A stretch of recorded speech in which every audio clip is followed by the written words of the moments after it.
नमस्कार, मैं हूं के कुर्ला और आप देख रहे हैं HCS क्लासेस। HCS क्लासेस में आपका स्वागत है। आज का जो हमारा टॉपिक है नंबर सिस्टम से टॉपिक है, जो टॉपिक इस प्रकार से है। मैंने यूनिट में कन्वर्ट कर रखा है। यूनिट 1 के ए में मैंने कुछ टॉपिक्स के बारे में बात की थी और ये यूनिट ए का बी है जिसमें हम इन सभी टॉपिक्स के बारे में बात करेंगे। तो क्या आप जानना चाहते हैं इन सभी टॉपिक के बारे में? अगर आप जानना चाहते हैं तो बने रहिए इस वीडियो के साथ। अगर आप एक नए व्यूअर हैं तो इस चैनल को सब्सक्राइब कर लीजिए, साथ में बेल आइकन को भी क्लिक कर लीजिए। इससे जो भी वीडियो अपलोड होगी इस चैनल पे उसका नोटिफिकेशन सबसे पहले आपको मिलेगा। तो चलिए हम स्टार्ट करते हैं। चलिए देखते हैं इंटेजर। इंटेजर मीन्स होता है पूर्णांक। अब पूर्णांक किसे कहते हैं? तो पूर्णांक उसे कहते हैं जो क्या इंटेजर पूर्ण संख्याओं में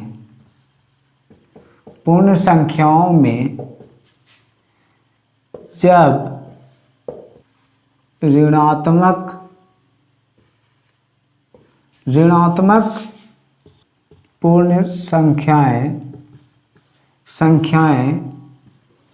मिला लिया जाए तो पूर्णांक कहलाती है। ध्यान दीजिएगा, कहता है कि इंटेजर यानी इंटेजर की पूर्ण संख्याओं में जब ऋणात्मक पूर्ण संख्याएं मिला लिया जाए तो वो पूर्णांक कहलाती है। अब जैसे हम देखते हैं 0 +-1 +-2 +-3, ये सभी संख्याएं जो है ये पूर्णांक है। क्या है? ये सभी संख्याएं हैं पूर्णांक है। अब देखिए पूर्णांक जो है से इस तरह के भी होता है जैसे p/q के फॉर्म में हो और q = 1 हो। जैसे -8/1 -4/1 ये जो है से एक पूर्णांक है और इसे परिमेय संख्या भी कहते हैं। क्या कहते हैं? परिमेय। इसे परिमेय भी कहते हैं। तो ध्यान में रखना है क्या, ये जो है आपका कि पूर्ण संख्याओं में जब ऋणात्मक पूर्ण संख्याएं मिला लिया जाए तो पूर्णांक कहलाती है। अब जैसे कि आपने देखा 0 +-1 +-2 +-3, ये सभी संख्याएं जो है क्या है? पूर्णांक है। अब सभी संख्याएं पूर्णांक है। अब मैंने एक और बताया जो कि p/q के फॉर्म में और p = 1 हो, जैसे कि -8/1 -4/1, ये सभी संख्या रेशनल नंबर भी कहलाता है। तो इन सबको हमको ध्यान से समझना होगा। अब आपको पूर्णांक समझ में आई? हाँ, देखिए 0 +-1 +-2 +-3 इन सभी संख्याएं पूर्णांक है। अब हम देखते हैं पूर्णांक जो है 2 पार्ट में बटा हुआ है। जैसे यहां पे हमने प्लस देखा, तो ये क्या है? नेगेटिव और पॉजिटिव। तो इनके बारे में हम जानते हैं। चलिए इसे हम इरेज करते हैं और negative numbers and positive numbers के बारे में भी हम जानते हैं। जैसे कि इसे 2 पार्ट में, अब ये जो है नेगेटिव और ये जो है पॉजिटिव। अब नेगेटिव क्या है? तो नेगेटिव ऋणात्मक हो गया, ऋणात्मक। अब ऋणात्मक है तो क्या हो जाएगा? अगर नंबर लाइन पे आपने देखा होगा कि ये लाइन है, संख्या रेखा है, संख्या रेखा के बीच में आपको 0 होती है और जो 0 से लेफ्ट साइड हैंड में जब देखते हैं तो -1 -2 -3 ये इन्फिनाइट तक, ये जो इधर की संख्याएं जो इन्फिनाइट तक ये जाते रहती है। तो इन सभी संख्याओं को हम क्या बोलते हैं? Negative number. क्या बोलते हैं? Negative number. इन सभी संख्याओं को हम नेगेटिव नंबर बोलते हैं। पॉजिटिव जो जीरो के राइट हैंड साइड में जाता है, जैसे +1, +2, +3, ये जो सभी संख्याएं हैं ये पॉजिटिव नंबर है, यानी ये धनात्मक संख्याएं हैं। क्या है? ये सभी धनात्मक संख्याएं हैं। ये ऋणात्मक संख्याएं और ये धनात्मक संख्याएं। तो ये पूर्णांक में हमें देखने को मिलता है। अब जैसे कि आपने देखा होगा कि जब आपने एक बात और कि जीरो से इस साइड में अब देखते हैं और इस साइड में देखते हैं तो हमें नेगेटिव नंबर्स और पॉजिटिव नंबर हमें दिख जाते हैं। अब जो एक पॉइंट है, जो कि वो पॉइंट है, अभी हम उसे भी देखते हैं, होल नंबर। क्या है? तो होल नंबर। अब देखिएगा, जो नॉन नेगेटिव होता है, नॉन नेगेटिव जो होता है, नॉन नेगेटिव नंबर जो होती है वो होता है जीरो से स्टार्ट होता है। 0, 1, 2, 3, 4, 5 एंड 6। ये सभी संख्याएं जो नॉन नेगेटिव है और ये सभी संख्याएं जीरो से स्टार्ट होती है, तो ये संख्याएं को हम क्या बोलते हैं? होल नंबर भी बोलते हैं। क्या बोलते हैं? होल नंबर भी बोलते हैं। होल नंबर को देखिए, ये जो संख्या होगी होल नंबर, यानी ये संख्याएं होल नंबर कहलाई, यानी ये पूर्ण संख्या है। कौन सी संख्या है? पूर्ण संख्या। अब हमें देखना है, ये तो पूर्ण संख्या हो गई। अब जो हमारे नेक्स्ट पॉइंट है, नेक्स्ट पॉइंट आपको देखना है इवन एंड ऑड। तो इवन ऑड क्या होता है? आपको नेगेटिव नंबर समझ में आए, पॉजिटिव जो नंबर लाइन के जीरो से लेफ्ट हैंड साइड के जो नंबर्स होते हैं वो सभी नंबर नेगेटिव नंबर, यानी जिसमें ऋणात्मक साइन लगा हो, और जिसमें जीरो के राइट हैंड साइड में होता है जो धनात्मक साइन लगा, चिन्ह लगा हो, तो वो सभी संख्याएं जो होती है पॉजिटिव नंबर होते हैं। अब हम देखते हैं, देखिए हम इवन और ऑड के बारे में अब जानेंगे। इवन क्या है? सम संख्या। सम संख्या। अब सम संख्या हमेशा 2 के फॉर्म में होता है। सम संख्या क्या होता है? हमेशा 2 के फॉर्म में होता है। इसे याद करने की आवश्यकता नहीं, हमेशा क्या होता है? 2 के फॉर्म में होता है। देखना है 2 के फॉर्म में। अब देखेंगे 2 × 3 क्या आया? 6। ये सम संख्या है। 2 × 4 आया 8। ये सम संख्या है। 2 × 5 10। ये सम संख्या है। तो ये हमेशा 2 के फॉर्म में जो होता है वो सम संख्या होता है। क्या होता है? 2 के जो फॉर्म में होता है वो सम संख्या होता है।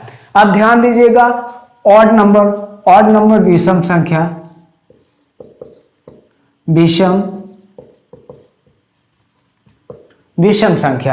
विषम संख्या वो होता है जो 2 के +1, 2 के +1 के फॉर्म में होता है।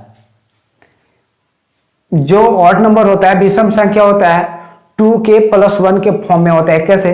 देखिए 2 है, अब इंटू 3 +1 क्या आया? 2 3 = 6 +1 7। 7 एक विषम संख्या है कि नहीं है? 7 एक विषम संख्या है। अब जैसे एक और देख लेते हैं, 2 × 4 +1, 2 4 = 8 और +1 9। 9 एक विषम संख्या है। विषम संख्या है ना। अब जैसे 2 5 +1, 2 5 = 10 +1 11, 11 एक विषम संख्या है। बिल्कुल आसान हो जाएगा। जैसे हमें ध्यान रखना है, ये 2k+1 के फॉर्म में जब होता हो, जब इस फॉर्म में होता हो, तो ये जो संख्या होती है हमेशा विषम होती है। हमेशा क्या होती है? विषम होती है। अब ध्यान दीजिएगा कि जब इवन प्लस माइनस इवन, तो हमेशा क्या आता है? इवन आता है। Odd, odd plus minus odd, हमेशा क्या आता है? ऑड आता है। अब देखिएगा, ऑड प्लस माइनस इवन हमेशा क्या आता है? तो इवन आता है। ये आपको ध्यान रखना होगा। Even plus minus even equal even, odd plus minus odd equal odd, odd plus minus even equal even. तो ये चीज आपको ध्यान में रखना होगा। अब हमें फिर से देखना है। अब यहां पे हम देखेंगे कि जैसे ये तो प्लस माइनस हो गया। अब जैसे even into even equal even, odd into odd equal odd, even into odd equal even, ये चीज होते हैं। तो आपको ये इवन नंबर समझ में आया। सम संख्या है, सम संख्या है ध्यान में रखना होगा 2 के फॉर्म में होता है। ऑड नंबर विषम संख्या होता है 2k+1 के फॉर्म में होता है। ये जब इस फॉर्म में होती है, जब 2k+1 के फॉर्म में होती है, तो जो संख्या आती है वो क्या हो जाती है? विषम संख्या हो जाती है। जब 2 के फॉर्म में होती है तो वो संख्या क्या होती है? सम संख्या हो जाती है। जैसे even plus minus even equal even होता है, odd plus minus odd equal odd होता है, odd plus minus even equal even. अब देखिए, even into even equal even, odd plus odd into odd equal odd, और even into odd equal even. ये आपको इस तरह के होते हैं। अब हम देखते हैं नेक्स्ट पॉइंट। ये पॉइंट समझ में आया, इवन ऑड समझ में आया। अब देखते हैं हम नेक्स्ट पॉइंट। नेक्स्ट पॉइंट क्या है? चलिए देखते हैं। Natural number. नेचुरल नंबर प्राकृत संख्या। प्राकृत संख्या क्या है? तो जो गिनती, जो गणना वाली संख्याएं हैं वो प्राकृत संख्या कहलाती है। जैसे 1 2 3 4 5 डॉट डॉट डॉट, ये जो है से इन्फिनाइट तक, ये सभी संख्याएं जो होगी वो प्राकृत संख्या होती है। जैसे जिसे हम गिनती करते हैं, गणना वाले सभी संख्याएं क्या होती है? प्राकृत संख्याएं होती है। अब जो नेचुरल नंबर है, प्राकृत संख्याएं, वो 2 पार्ट में बटा हुआ है। अब पहला जो है प्राइम नंबर है और दूसरा है कॉम्पोजिट नंबर। तो प्राइम नंबर अभाज्य संख्याएं। अभाज्य संख्याएं क्या है? तो अभाज्य संख्याएं वह है जिसको कम से कम 2 फैक्टर हो, कम से कम 2 फैक्टर। अब जैसे 7, इसका 2 फैक्टर होगा। जैसे 1 से 1 कटेगी, नहीं तो 7 से कटेगा। अब देखिए, ये जो संख्या है कि 2 फैक्टर, यानी वैसा संख्या है जो 1 से कटे और फिर स्वयं से कटे, वो संख्या प्राइम नंबर अभाज्य संख्या कहलाती है। क्या? जो 1 से और स्वयं से, खुद से कटे, तो वो संख्या क्या कहलाती है? अभाज्य संख्या। जैसे 7 इक्वल 1 और 7। अब जैसे ये हम ले लेते हैं 11, तो 11 1 से कटेगा, नहीं तो खुद 1 से 11 से कटेगा। तो ये देखिए, यहां से 1 से और स्वयं से जब करता हो तो वो संख्या जो होती है अभाज्य संख्या, प्राइम संख्या कहलाती है। अब जैसे हमें देखना है कि 1 क्या है। 1 एक अभाज्य संख्या है, तो 1 तो सिर्फ 1 से कटता है और तो नहीं कटता है। तो ये जो है अभाज्य संख्या नहीं है। कम से कम 2 फैक्टर होना चाहिए अभाज्य संख्याओं के लिए। तो इसका 2 फैक्टर नहीं है, तो ये वन जो है से ये अभाज्य संख्या नहीं है। अब हम देखते हैं कॉम्पोजिट नंबर। कॉम्पोजिट नंबर क्या है? भाज्य संख्या है जिसका कम से कम 3 फैक्टर हो, कम से कम 3 फैक्टर हो। तो कम से कम 3 फैक्टर हो तो वो जो संख्या होगी सो अभाज्य संख्या होगी। जैसे हम लेंगे 4, अब 4 जो है 1 से कटेगा, 2 से कटेगा और फिर स्वयं से कटेगा। ये संख्या जो है सो भाज्य संख्या हो गई, इसका 3 फैक्टर हो गए। जैसे 6 1 से कटेगा, 2 से कटेगा, 3 एंड 6 से भी कटेगा। तो ये जो संख्याएं हैं क्या हो गए? अभाज्य संख्या हो गई।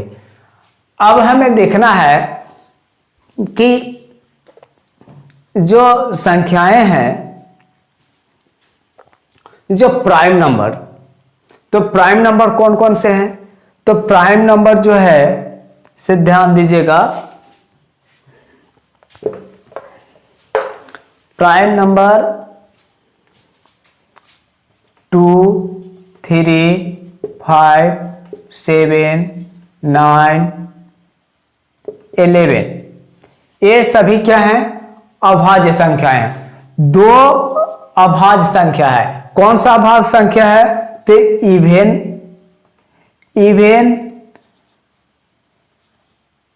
Even prime number. Prime number आपको जो है से 2 है। 2 क्या है? एक इवन प्राइम, सम अभाज्य संख्या है। क्या है? सम अभाज्य संख्या जो है से 2 है। तो ये एक अभाज्य संख्या है। 1 जो है से अभाज्य संख्या नहीं है, तो 2 है जो अभाज्य संख्या है। कैसे? जैसे 1 से 1 कटता है, इसका 2 फैक्टर होता है, जैसे 1 एंड 2 इक्वल 2। तो ये 2 फैक्टर होते हैं। ये इसे हम कह सकते हैं कि सम अभाज्य संख्या है। तो आपको जो अभाज्य संख्या हो गए 2 हो गया, 3 5 6 9 11, इस तरह से अभाज्य संख्या हो गई। अब जैसे कॉम्पोजिट नंबर, तो कोई भाज्य संख्या है, तो भाज्य संख्या क्या होगी? तो क्या होगा? अब जैसे आपने यहां से देखा 4 6, ये सभी क्या है? भाज्य संख्या है। अब हमें देखना है कि सभाज्य संख्या क्या होती है, तो इसके बारे में हम जानेंगे। तो इसे इरेज कर दें।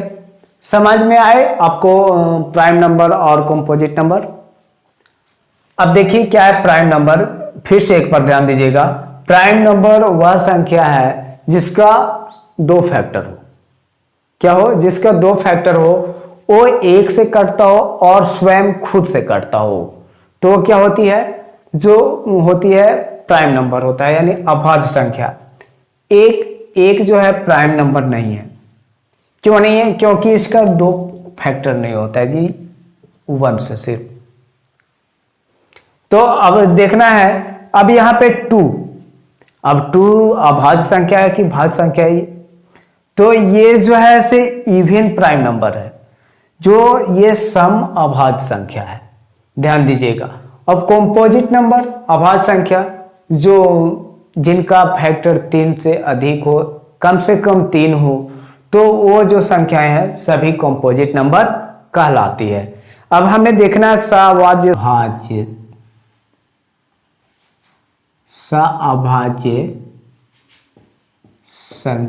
संख्याएं।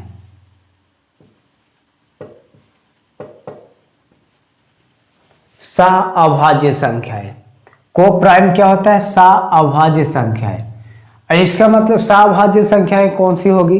तो सअभाज्य संख्याएं जो होगा जिसका महत्तम समावर्तक 1 आता हो। जैसे में हम देखते हैं एग्जाम्पल, तो क्या है कि 4 9, ये जो है सअभाज्य संख्या है। क्या है? सअभाज्य संख्या है। 15 22, जिसका महत्तम समावर्तक क्या आता हो? 1 आता हो, वो को प्राइम नंबर होता है। जैसे महत्तम समावर्तक एक आता है, देख लेते हैं हम कि एक आता है या नहीं आता है। तो 4 डायरेक्टली 9 डिविजुअल विधि हम रूल लगाते हैं यहाँ पे। तो 2 टाइम 8 आ गया 1 से अगर 4 को हम करेंगे तो कितने टाइम में 4, जो हमारा 1 होगा वो होगा HCF। तो इसका आया 1, इसका HCF क्या आया। अभी सहभाज्य संख्या वो भी होता है जो जिसका HCF 1 हो, क्या हो, जिसका HCF 1 हो, वो संख्या जो होगी सहअभाज्य संख्या होगी। समझ में आया। सहअभाज्य संख्या कुछ भी नहीं है, सहअभाज्य संख्या जो को प्राइम नंबर है, आपको वैसा संख्या जिसका HCF महत्तम समावर्तक जो है कि 1 आता है, वो सहअभाज्य संख्या कहलाती है। ये सभी डॉट्स आपको टॉपिक समझ में आए, इसमें कोई दिक्कत आपको समझ में आई। तो चलिए आज के लिए इतना ही। अगर ये टॉपिक आपको समझ में आई है तो आप लाइक कर दें और जो सब्सक्राइब बटन है उसे सब्सक्राइब भी कर लें और बेल आइकन को भी ऑन कर दें। इससे क्या होगा कि जो वीडियो अपलोड होगी उसका नोटिफिकेशन सबसे पहले आपको मिल जाएगी। तो चलिए आज के लिए इतना ही, फिर मिलते हैं नेक्स्ट वीडियो में।